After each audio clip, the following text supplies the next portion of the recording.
Hey guys, it's Mike with Midwest Toy Fest. We've had a lot of interest in the Raider Force figures that we were posting about the last few days. So I'm here with Jay Hunger, who's the creator of Raider Force, and we're going to talk to him for a minute and see a little bit about his process and how these things came together.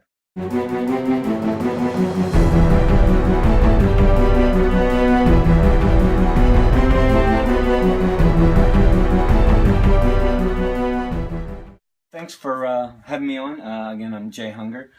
Um, I've kind of tinkered with customs for years and years. I've done some custom action figures for a little G.I. Joe group I'm part of called Coil. We've had a convention a couple years, and we've had some custom figures, and I've worked on those. The thing was, they weren't my figures. They were Hasbro figures that I was changing, that I was modifying. It wasn't mine. So I met through a podcast that I do, Moderately Geeky. I met Ben Menenberg, I'm sorry, and he did 3D printing action figures. So talking to him, it really sunk in that it's possible. After that point, I kind of tinkered around with it for about 6 months, doing like small 3D printed designs, and eventually I was able to talk my wife into letting me get a 3D printer, and I focused on making action figures.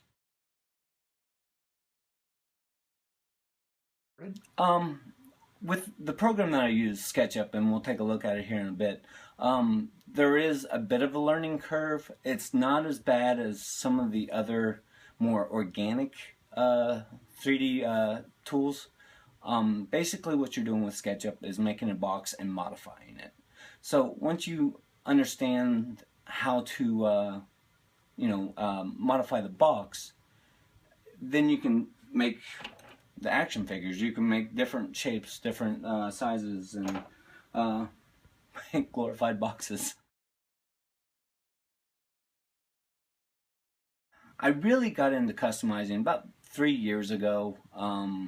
I did the action figure for our first little CoilCon on a whim. I was like, it sounds like fun. You know, all these little shows are doing these little things. So, I kind of jumped in with both feet like I do with anything else. After that point, I really got interested in doing customs and doing different action figures. And it just kind of spiraled from there. Figuring out articulation points. Anybody can make a box. Anybody can, shave a box down. The trick is to find an articulation point where you have to basically match up two pieces. It has to have enough strength to hold the pose, but at the same time it's got to be able to move as well to make the action figure action. As long as there's interest in these figures and me doing figures like this, I'll keep doing them because it's fun, it's interesting, it's challenging.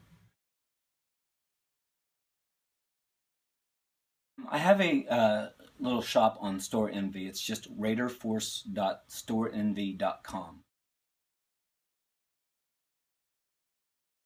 And what I'm wanting to do with Wave 2 is make a more specialized armor, more of a ground force or a city fighter. I also want to make the bad guy. I want to make my first bad guy, and he's going to be the hyena. We're going to go ahead and print a part of my Raider Force figure. We're going to print the forearm, basically. What it does is it creates a base. It's called a raft, and then it builds on top of that. If you think about it, the way this 3D printer works, it works basically like a hot glue gun. It squirts out the plastic and builds on top of it. What the computer tells it to do is miss parts. It tells it to change the angle and just build on top of it. And this is the program that I learned how to do all of my 3D printing or 3D creations on. It's called SketchUp. It's free. Just Google SketchUp and you can download it and learn yourself. I mean, this is a very, very cool process, and I recommend anybody just checking it out. If you have any kind of desire to make your own, this is a great way to start. What we're going to do is we're just going to start simple. You got a 0, 0 axis here, and you kind of build off that. So I want a square, and immediately I have a block. And what I can do with that is I can trim it down. So what I'm going to do is I'm going to kind of make what I have for a forearm.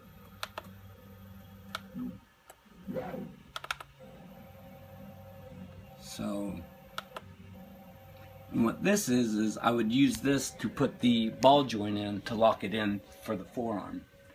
And then I can flip it over and give a little design here. Push that in. What I'm going to do here is I'm going to make a spot to put my arm, or my hand rather, I'm sorry. So that's just going to basically be a joint to put a swivel joint in for the hand. So what we got here is a figure that is 2 parts. Everything was 2 parts, and what it was, it would just lock in the articulation point. The problem with that is it's a bit bulky. I wasn't happy. I wanted something a little bit more streamlined. And this guy here, he was the first figure that I ever did, and you can see that he's obviously blocky. But the point was to test articulation points, it was to test size, and just to see what would happen. With this guy here, the same method. It's still the kind of the model base where everything's 2 parts, kind of locked into each other, and a little bit more design work was put into it. A little bit more. I tried to challenge myself into finding ways to lock it in, make it look somewhat decent. I basically shelved the project for about 8 months, and then I decided to just scrap that idea and try ball joints.